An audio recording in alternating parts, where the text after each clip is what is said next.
Hi, it's Steve. Today we'd like to show you how to change the timer dial on your washer. It's a really easy repair. Let me show you how we do it. Now, to change the dial on this model, we first of all want to turn it to the off position so that when we pull the knob out, the washer doesn't start. Now, with the knob pulled out, we'll look in behind, you'll see a horseshoe-shaped clip that we need to force off of that shaft first. The easiest way to do that was with a pair of needle nose pliers.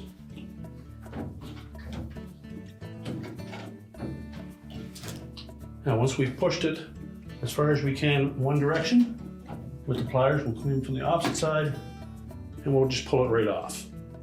We'll set that aside, remove the knob. You can then pop off the defective dial, make sure that the spring clip came with it.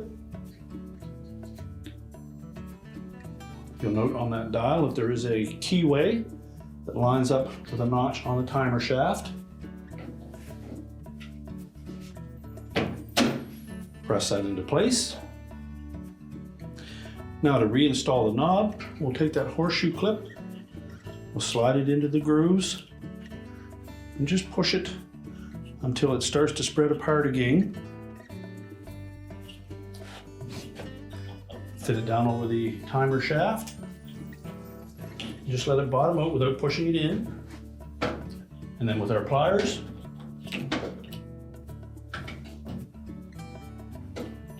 just push that horseshoe clip the rest of the way on. And that should lock the knob in place. And your repair is complete.